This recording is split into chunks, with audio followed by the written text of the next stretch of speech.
the demand for skilled artificial intelligence and machine learning professionals is hitting the roof, and this trend is likely to continue for the foreseeable future. Pursuing a machine learning job is a judicious decision for a high-paying career that will be in demand for decades. Industries that are already using AI and machine learning heavily include healthcare, education, marketing, retail, e-commerce, and financial services. However, the demand for AI professionals has not kept pace with an adequate number of data scientists. While these emerging technologies present lucrative job opportunities, it is unlikely that full-time professionals quit their existing jobs and enroll into full-time programs. This is where a company like TalentSprit comes in. TalentSprit partners with top academic institutions such as Indian Institute of Sciences, IIIT Hyderabad, IIT Kanpur, IIM Calcutta, and global corporations to bring highly trusted deep tech programs to experienced professionals and fresh engineering graduates. The company offers a hybrid model that entails hands-on learning through live and interactive online classes. To know more about TalentSprit and what the company's plan is to fill the skill gap, Analytics Insight is in conversation with Dr. Santanu Paul, CEO and MD of TalentSprit. Hi, Shantanu. Welcome to the podcast. Thank you. It's lovely to be here. All right. So let's start the podcast on a great note with you briefing us about TalentSprit, its specialization, and the services it offers. Thank you so much, Apurva. TalentSprit is, of course, as a company that you mentioned, quite active in the space now of deep tech learning. We've been around for a decade, a little over a decade, I should say, perhaps about 12 years. And in that period, I think we have grown from strength to strength. The substantial thing about TalentSprit is that it's highly specialized in deep tech education and highly specialized in two target segments. One, of course, is the young professional segment of scientists and engineers who are entering the workforce for the first time in their career and they want to start off with a deep tech career in AI and machine learning and data science and additional stuff that we'll talk about.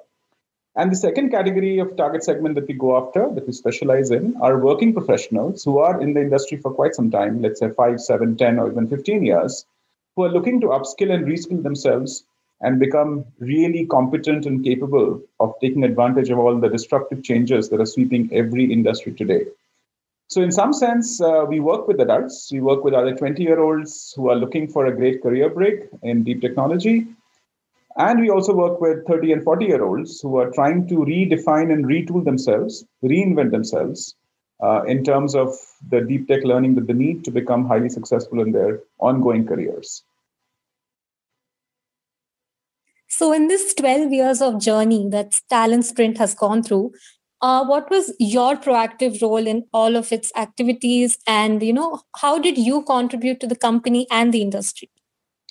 Yeah, so as a founder of this company, when we started this company a decade ago, we were, most of us, including myself, we came out of the IT industry and we were all CEOs and CXOs of very large corporations. I personally was the head of Indian operations of a company called Virtusa, which some of you have obviously heard about. It's a very large multi-billion-dollar market cap company. It's a global company, and I was heading India and, in fact, heading global delivery operations. Some of my colleagues and co-founders were heading large multinationals themselves. So we all came together and said, what does it take to create a program and a platform like TalentSprit, where young professionals who are coming from second-tier, third-tier colleges can become highly successful and become really world-class programmers. We realized very early that, in our past incarnation, that there was just no real great platform for becoming great programmers. If you went to an IIT or a NIT or a IIIT, you were lucky enough to get great education, and then most of them would actually move to the US. I was one such person a long time ago. I went to an IIT and then I moved out to the US. I realized that for second and third year college students, that luxury wasn't there. They weren't learning how to become great programmers. So I think our first contribution was, and I would say I was instrumental in driving this, is to create a software coding boot camps.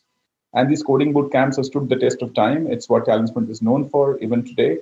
For example, Google and TalentSprit have this really massive program running across India for young women engineers who are studying in second-tier and third-tier colleges, in second-tier and third-tier towns. For them, we have the largest boot camps in the world to produce world-class programmers, and the results of that are astonishing. So coding boot camps, I would say, is the first thing I'm proud of in terms of what TalentSprit has built. The second thing I'm very proud of is that I think we are the few companies which all top institutions today love to partner with. IISc Bangalore, IIT Madras, IIT Kanpur, IIIT Hyderabad, IIM Calcutta. You mentioned a bunch of them yourself. Think about it. We are the only edtech platform that finds great favor with the top institutions in the country in creating deep tech education for working professionals. So I would say that the two big things I'm happy about, of course, one is the coding boot camps for young professionals, which are world class, and of course, building great deep tech education partnerships with these top tier schools. And for example, IISc Bangalore is the number one ranked institution in the country, but in their 140-year history, they've never partnered with the EdTech other than TalentSprit. We're the only partner they've actually chosen to distribute through us and partner with us in carrying out such deep tech education in the market. And that's a privilege. The third point I'll quickly make, and then I'll return back to your question, is that in terms of a digital platform, our delivery platform, iPearl.ai, is got multiple patents pending on it, and it's one of the most advanced platforms in the country for digital education. I think being a very strong tech player in the edtech industry has also been one of our great differentiators. As you said, you were a part of the IT industry yourself, so you're obviously aware of, AI and ML, and, you must have seen develop to what it is now. So from that sense, how is TalentSprit, your company, contributing in the AI and ML industry of the country, and how is the company benefiting the clients? Sure.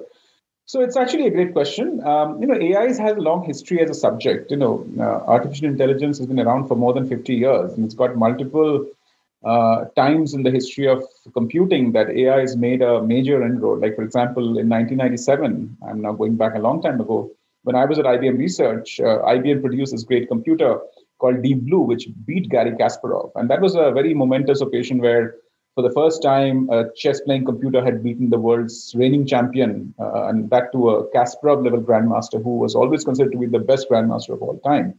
So AI has had its moments of glory for a very long time. It's not like AI is a new thing.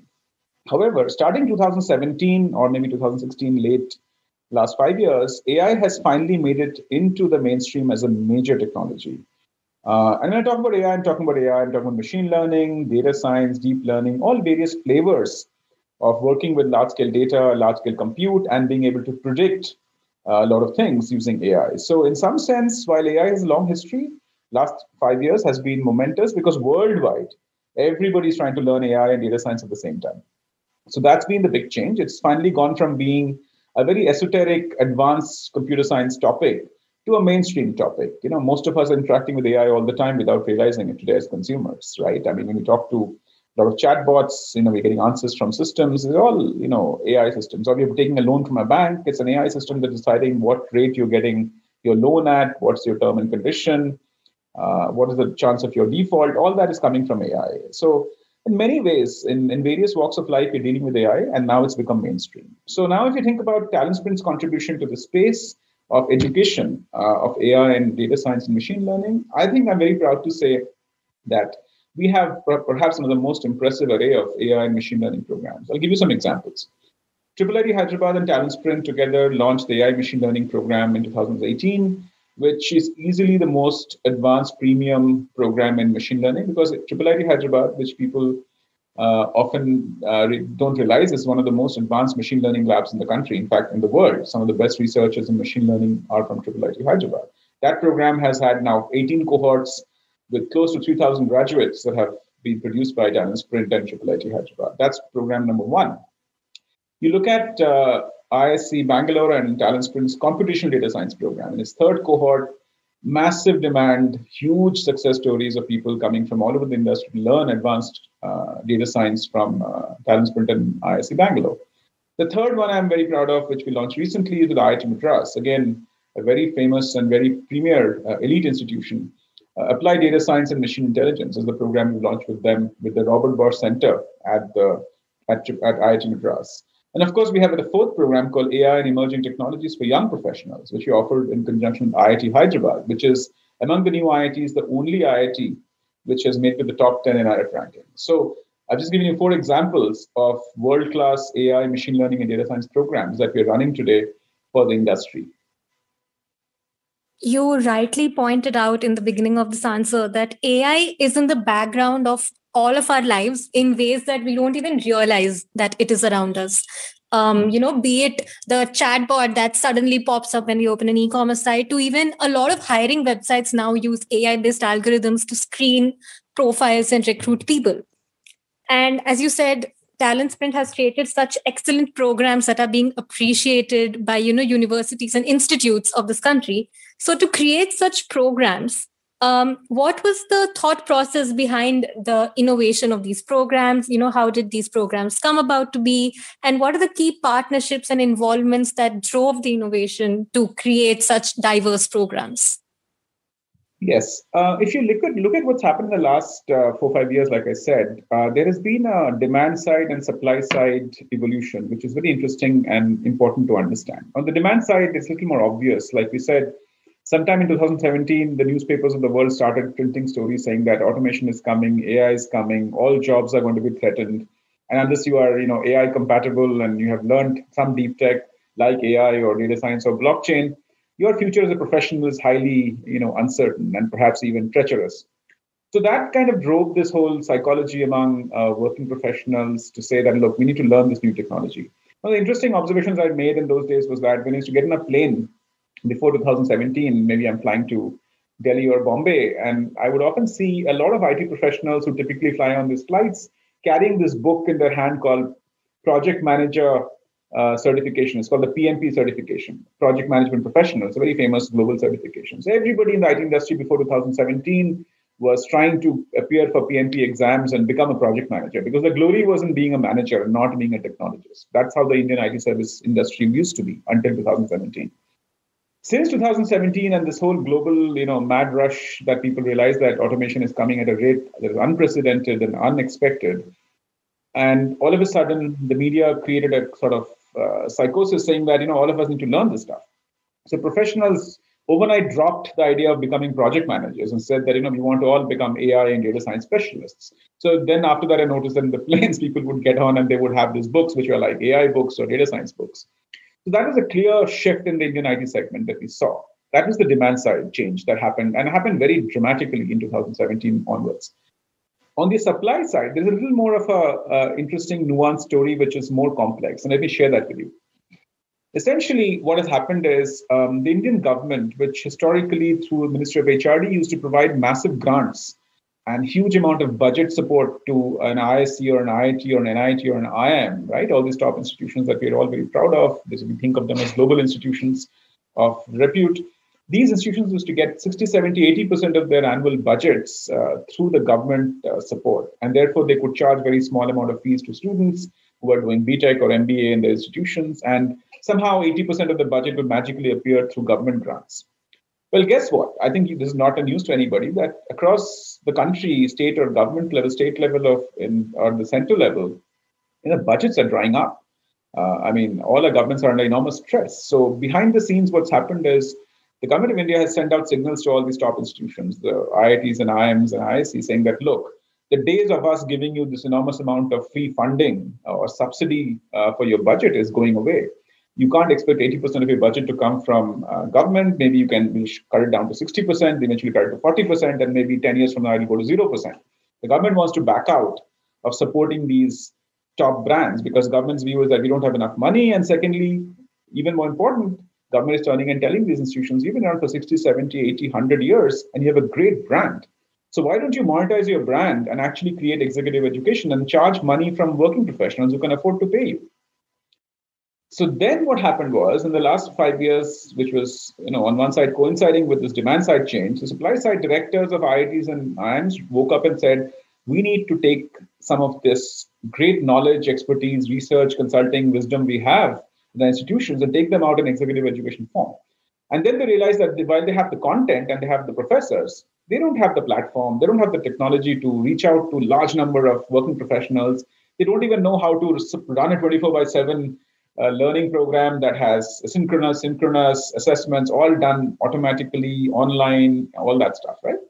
So they woke up and said, we need partners. And that's how the Edtech industry came into play in India. Today, if you look at the top 4-5 Edtech players, of which TalentSprit is certainly a very well-known one, all of us have actually benefited from that combination of demand-side change where people want to learn these new things, and institutions which have no choice but to go to market to get revenue, to supplement the revenue loss that's happening from government subsidies going away. And in the middle, the edtechs are benefiting because we have actually created the market by bringing the people who want to learn and bring the people who can teach into a single platform. And therefore, that connection, that matching is what this whole industry is actually driving. So that, I hope, gives you a perspective of why this whole shift has happened and why it's happened in such a large scale. You mentioned earlier that 2017 was the time when you saw, your fellow IT professionals grab a book about AI and, roam around, making sure they take in as much knowledge as they can and get into this field of technology.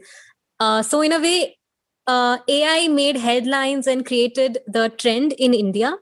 So since that time, how do you think disruptive technologies are impacting today's innovation and the edtech industry as well? And how did your role as a leader change as AI and disruptive technologies evolved in India? Well, I don't want to sort of pretend that we are by far the biggest game changer in this. I think it's my collection of edtech companies have brought this change together. And I think, like I said, the landscape has shifted very, very fast, right?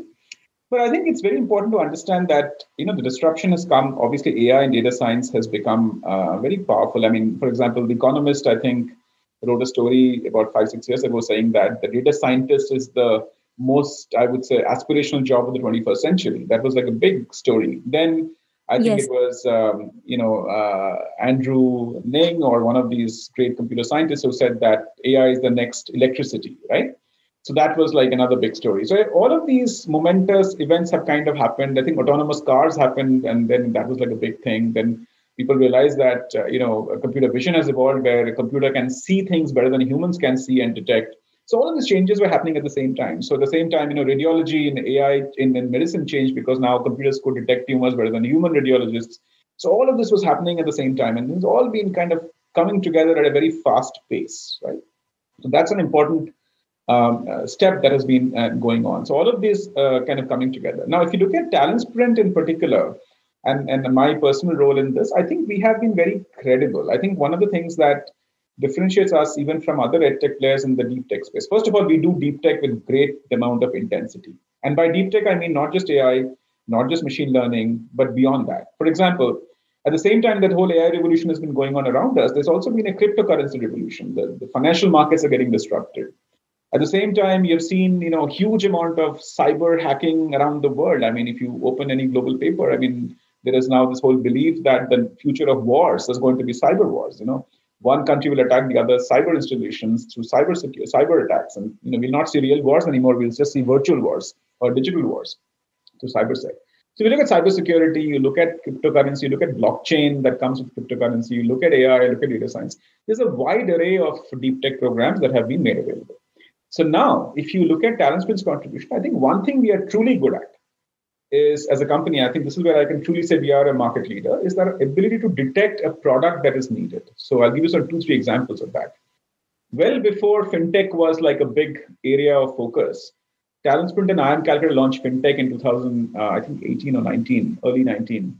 And that fintech program has become, in some sense, the provider of all the talent for the fintech industry. Today, you see this huge amount of success story of a GPay or a PhonePe or a digital lending. I mean, if you probably look at those companies, I would say there have been at least 500 people who have come from the TalentSprit, IIM Calcutta fintech programs, which are essentially these are the top talent of the fintech industry today, right, in India, right?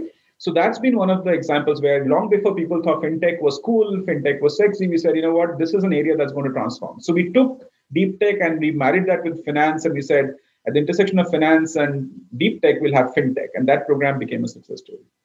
Then we looked at another example. We said, what, digital healthcare is going to be huge because we know, and especially after the pandemic, it's no surprise that health tech is heading towards digital, and much of the future of the world is telemedicine and automated AI-based detection, diagnostic techniques. The systems are changing, et cetera, et cetera. So if you look at digital healthcare, again, IISc Bangalore and TalentSprit produced the first digital healthcare program in the country.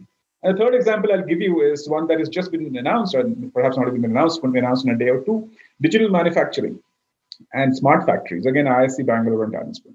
So we are not just good at producing an AI data science program or a blockchain program, which, while it is very important to have these programs and they are, in some sense, bread and butter programs of our industry, what TalentSprit does really well is come up with new innovative products at the intersection of deep tech and certain segments. And if you think of a professional, for example, you are a journalist. If I offer you a program in AI, generic program in AI versus an AI in journalism, I think you're going to gravitate towards AI in journalism because all the examples that the program will offer, all the assignments they'll offer will be relevant to a journalist and to a journalism professional, right? Now, it might be digital journalism, it might be new media, it might be old media. But all of a sudden, if I offer you an industry-specific, a skill-specific, a sector-specific specialization of deep tech, I think the flavor of that will be far more attractive. One example of that, AI-powered marketing is another big story that I'm Calcutta and TalentSprit are offering for the last 1 year. So this is an AI for marketers. So just like journalists are a profession, marketers are a profession. So this is, I think, broadly speaking, the example I'm trying to give you is that TalentSprit is incredibly good at detecting which industry next will be disrupted by deep tech, whether it's AI or data science or blockchain, it doesn't matter. The disruption will happen in the segment, and segment professionals will want a segment-specific deep tech program. And that's what we've been really good at producing faster than anybody in this whole industry. That logically makes a lot of sense. Offering field-specific specialization will help people navigate towards artificial intelligence and disruptive technologies. And as that is the future of the workspace or technology or the world, whatever you say, it'll help people get accustomed to the future, get aware about the future, and secure their future in the industry as well. So what are some of the deep tech programs that TalentSprit offers, and how should professionals choose the right program that that will help them in their career and grow them as a person and as a professional? Right. So I think I've given you some examples, but let me give you a framework on how we think about product sets, right? So our product catalog is expanding very, very fast. So at the foundational product catalog are all these deep tech programs, specialization in AI and machine learning, like with IIIT Hyderabad, in computational data science with IISc Bangalore, in applied data science and machine intelligence with IIT Madras, AI and emerging technologies with IIT Hyderabad. So a series of about maybe 4 to 5 great programs that are like horizontal technology-specific programs. So of course, we have a blockchain program with IIIT Hyderabad. We have a cybersecurity program with IIT Kanpur. These are all call them horizontal deep tech. These are deep tech that are teaching you the foundational skills of that particular field in terms of deep tech, but they're not trying to address any specific industry's specific need. So that's layer one. Layer two of our programs, as I mentioned, are targeted towards industries, digital manufacturing, digital healthcare, fintech, and we continue to expand this portfolio of more and more programs where deep tech intersects a particular domain and industry. The third layer is deep tech for certain professions, deep tech for, as I said, marketers. Maybe we'll have AI for doctors. Maybe we'll have AI for journalists. Maybe we'll have data science for, financial traders, right? So that's the third layer.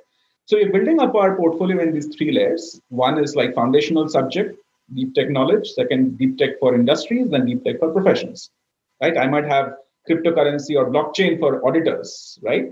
Or perhaps AI for financial, crime preventers, whatever you call it, like cyber police, right? So you can have all kinds of programs for certain career segments as well. This is how we think of our programs. And we have close to 16, 17 programs already.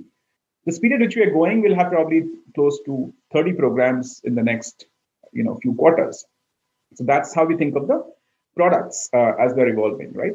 And in some sense, I think this is really where the world is going to go. And, I think if you are now a professional, as I said now to your second part of your question about if you are an industry professional, how should you go about it, right? Deciding what to do. So I'll give you a bit of a breakup on that. If you're a young professional starting your career, I think it's obviously very clear that starting with the old-fashioned, just saying I'm a Java programmer, I'm a test engineer, all that I think has become vanilla ice cream. It's no longer in fashion. What you have to do is you have to say, I learned Python, because if I learn Python and I'm actually good at doing Python programming, I have a career in data science or AI, because that's the preferred language in which data science and AI specializes.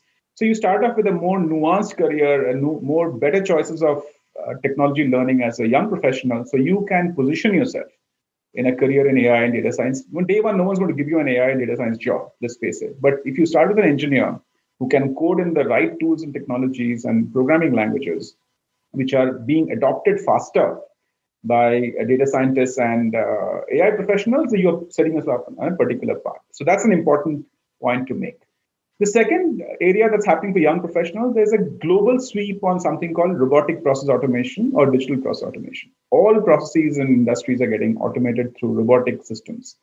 So that's another area. You will see the word BPA and RPA, companies like Pega and Salesforce and Automation Anywhere and Blue Prism and ServiceNow. These companies are all rolling out this fabulous sort of set of technologies. And if somebody picks one of those technologies and specializes, I think they have a very significant premium on their starting salary, almost twice that of what you'd get for an ordinary programmer. So that's another way to look at it, that a very platform-specific niche skill in automation technology or automation engineering. The third piece, I think, is that there is a huge, for young professionals, there's a huge premium on diversity. Today, if you are a young woman professional who becomes a good programmer, the sky is the limit. I mean, think about it. A company like Google, Microsoft, Amazon will always go to an IIT to hire engineers, and they will never go to a secondary institution by design. The only exception is if you're a woman professional coming from a second-tier college, but you come up and demonstrate that you are really a very good programmer, they will break all the rules to hire you because they want diversity, especially in high-end engineering. So if you're a women professional, you should pursue a path of saying that how do I become a great programmer? Because I know at the end of the journey, there are these large global companies which want to hire women programmers who are world-class. And that's what the Google TalentSprit program does. The Women Engineers program exactly does. So it takes you away from this, undifferentiated second-tier institutions, and suddenly you are in this V program, and 1 year later, lo and behold, you are like a global talent, maybe even more in demand than an IITian, right? So these are three things I would say if you're a young professional. If you're a working professional, I think the answer is a little more obvious. I think adopting AI or data science, and within AI, machine learning, deep learning, all of that are specializations. But in AI and data science, I would say probably 80% of the workforce in the Indian IT sector and banking sector, financial sector, they will have to adopt it. Then there are specializations beyond that. If you're a blockchain expert, I think maybe the demand is not high in numbers, but in terms of your quality of premium, in terms of compensation, it's massive. Because if you're working behind a cryptocurrency, or you know how to code in Ethereum, or you know how to code in Ripple, or you know any of the new platforms of blockchain that are being used globally, then all of a sudden there's a premium. Or if you want to be a cybersecurity specialist or cyber warrior, I mean, that's huge. I mean, that's going to be a massive area, because as the world gets more digital, as more automation happens, as more the pandemic pushes people into work from home, we will work more and more purely through automation, purely through technology, and the cyber attacks will just multiply to a level that we haven't ever seen before. So I would say that if you're a working professional, the three buckets to worry about: AI, data science is a huge bucket, or a very niche bucket like blockchain, or a very, very specialized niche bucket like cybersecurity. I would take these examples for working professionals as highly relevant. And of course, my last point is that if you find a program in these areas where the technology intersects your domain, and if you take that program, I think your learning is going to be much more amplified, and you can apply your knowledge to your field very, very fast, which will make you a more productive and a high performance professional, which is obviously translates to high compensation. As one of the things that TalentSprit does exceptionally is predicting the next big industrial boom. What's your prediction for the future of the edtech industry? Yeah, I think it's a good question. I don't think I have a perfectly baked answer on that yet, but I would say that it is very clear that each and every industry will be disrupted. It's just a matter of time. I think if you look at finance and banking, it's been disrupted. I can challenge you to remember the last time you went to a branch and the last time you did banking on your phone. I would say the banking on your phone happened in the last 24 hours. The last time you went to the branch, maybe 24 months ago, right? That's actually bang on correct. So that's a pretty good indication of how that whole area has evolved, right? I think the matter is going to happen in healthcare. I mean, if you think of what the pandemic taught us, you realize that a whole bunch of services we consume from hospitals can be consumed digitally. If you have a 75-year-old parent and maybe your mother has a, sort of fairly ordinary, not ordinary, but a fairly routine matter like knee pain, right? Or whatever, you can consult from home without exposing an elderly person to the actual hospital where God knows what else is flying around. So you look at healthcare being disrupted, right? We know automotives. I mean, even if without fully autonomous computing, I think the days are coming when the cars are getting smarter and smarter. I mean, you just see how automotive industry is kind of evolving. So I believe that TalentSprit will have to offer a course in automotive engineering, which would be like electric vehicles combined with semi-autonomous autonomous driving, because that's the future. I mean, all auto industry is moving in that direction, including in India. Right? So those are examples. I would say that digital arts will be another big field. We just launched a course in user experience and visual design. I think all right brain professions which are based on design are going to adopt this. So we just, our first program in this area of visual design and user experience with IIT Hyderabad, we announced it and boom, the enrollments are like through the roof. And one interesting factor there is that unlike in the other examples I gave so far, where you tend to get engineers and MBAs, in this program, we're getting a whole bunch of freelancers who are extremely good at their profession, but they don't have no college degree. But they're really keen to upskill. And in a way, we had to kind of request IIT to bend its typical requirement that executive education only for people who have a college degree. But here you have great professionals, highly successful in their career as designers and artists and architects who actually don't have a formal degree. So they have to get exceptions to join our program.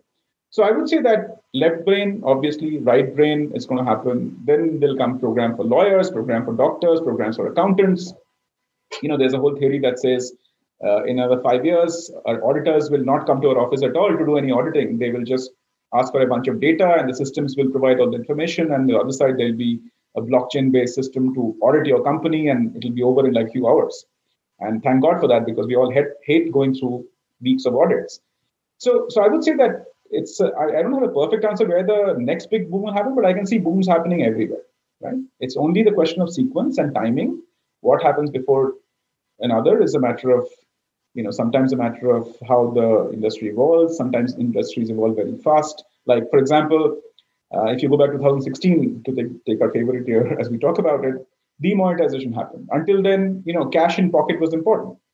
Today, cash in pocket is not important. We don't even know how much cash we carry. We don't even care because we all have ways to pay through our phone. And if the demon hadn't happened, we wouldn't have seen such a spate of digital payment solutions and so much adoption.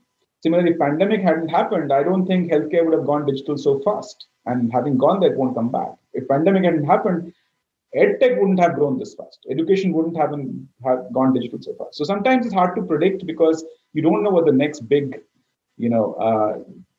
technology disruption or next big, public health disruption might be, or environmental crisis might be. And we know that we live in a world where, cybercrime, environmental disasters, public health, there are so many uncertainties. And these uncertainties, when they trigger, they seem to bring with them a whole massive shift and a massive acceleration of deep tech in certain sectors. So I would not consider myself to be wise enough to predict those uncertain events. As you said, there's actually no way that anyone can predict the next big boom. And at this point, every industry is going through a shift on its own pace. So to cater to those, dynamic skill demands that all these different industries, require, how does what are the challenges TalentSprit faced to create programs? And, what advice would you give to budding edtech players to, sort of how to navigate through those challenges? Yeah, no, this is a very good question. And, and I reflect on this all the time as a big, important question. When the future is uncertain, but the future is going to be very disruptive, but you don't know when and where, how do you prepare for it, right? So let me try to tackle that question a little bit. I'll give you a funny analogy, if you don't mind, which is to say that if you're a great pizza maker, you can't predict what toppings the customer walking into the door will want. So what do? You build a great solution for, great bread, great sauce, and great cheese, and you solve that really well. And then when the customer comes in and they puts an order, you put the toppings in the last minute, right? That's how you would plan a pizza business if you want to scale, correct? So essentially, the idea is that you need to know what your foundational building blocks are, which is why I think if somebody actually masters AI or data science or blockchain as building block technologies, they are kind of building the equivalent of that pizza base, the bread, the sauce, and the cheese, and which is kind of repeatable across all good pizza. So toppings can be added, but toppings can always be added in the last minute. So that's how you think about how to produce your product. And as I give you my 3-layer example, that building blocks of technology applied to domain, and then building blocks of technology applied to professions. That's how you build up your stack. The other thing I would say is that if you're an emerging tech entrepreneur or edtech or otherwise, I mean, I think fintech, edtech, health tech, clean tech, agri-tech, are all areas just waiting to be disrupted one after another. And fintech we've seen with Demon, edtech we're seeing now, health tech we're seeing now. God knows tomorrow there is some environmental crisis and suddenly, clean tech and agri-tech takes over. Those things will happen. So what do you do as an entrepreneur? That's the question. So I think entrepreneur must focus on 4 things, and I call them the 4 Ps, right? The first is you want to build a great team with great skill sets and diverse skill sets. So people are your biggest asset as an entrepreneur. If you can build a great team of people who love working together, that's by far the most useful asset. The second thing that you have to be good at is a product or products. You have to find and build a useful product.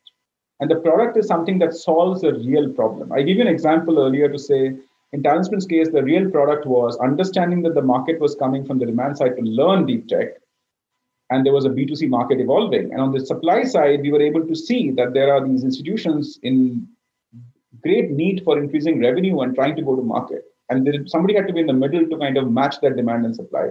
And we did that, right? So to build a product that is really useful to stakeholders. So today we're a very useful partner for the top institutions because without us, they can't imagine doing this at this scale and earn so much revenue. And for our consumers, they can't imagine how to consume this much of knowledge, this much of disruptive knowledge while, like you said, without quitting their jobs. They have to be able to learn this while they're still learning in their regular job and hook to upskill alongside their regular earning and not disrupting their lives because they're working professionals, they have families and so forth. So building a great product, which is my second P, right? Products have to really solve a real problem in the real world for real people or real institutions, real organizations. That's very important. The third thing is your point about flexibility. When you don't know what the future holds, you have to build a platform. A platform is something you can customize. A pizza is a platform at the base level, but the toppings makes it a product. So you may not know what the product is going to be that you need to deploy in the next crisis hits, but your platform is rich, your platform is well stocked, it's got the right building blocks. I'm sure when the time comes you to build a very, very niche product, the platform will support you in building it really quickly. While others may take 6 months or 9 months to figure out what the product should be, if you have a great platform like we have built, our turnaround time for a new product is probably in the matter of weeks and months and not in the matter of multiple months. Right? So that's the third P, the platform approach, which is I have all the right things, I can put it together really fast. Just like a well-stocked kitchen, you can put things very quickly if things are there in the right place and the kitchen has got a good supply and a good set of equipment. The fourth, of course, is this whole idea of partnerships, right? I think the world has reached a point where as an entrepreneur, if you try to do everything yourself, you can never do it. You have to build partners. So today, for example, we talked about all the academic partners. We didn't talk about, for example, our financing partners. When professionals come to learn, these programs are expensive. They have to spend 3 lakh rupees. That's a significant chunk of money. Can they all write a check on day one? Certainly not. Can many of them take loans? Yes. Can we provide the loans at TalentSprit? We're not a bank, but can we bring all the fintech companies which want to provide loans into TalentSprit? Yes. So our platform actually hosts not just the content and not just the program, but also hosts the lenders to whom all these applicants can apply and they can get a loan approved in a matter of 3 minutes, right? So all of a sudden, the partners in the ecosystem are also helping you grow because they're simplifying the overall problem for all the stakeholders. So I would say that those 4 Ps, great people, great product or products, a great platform, and certainly a great respect for partners and enabling partners. These are the 4 Ps I would say an entrepreneur must really have respect for, and they should be willing to do this right. And if you do this right, I think there is no way you can not be successful as an entrepreneur. Right from the 4 Ts that you just mentioned, building a solid foundation that can cater to change, and the fact that professions have to prepare for the future of technology because technology is not going to wait.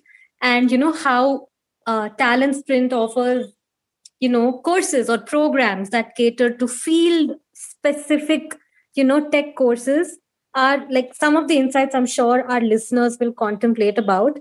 And we are all looking forward to see what other courses and what other industries and domains TalentSprit is going to offer. And in a way, tell us that, this is the next big industry that is going to disrupt. So thank you so much for all those insights, Shantanu. I'm sure, there are great things ahead in the future of fintech, edtech, and all the other techs and technology on the whole. Thank you, Apurva. It's lovely to participate in this conversation. Thank you for having me.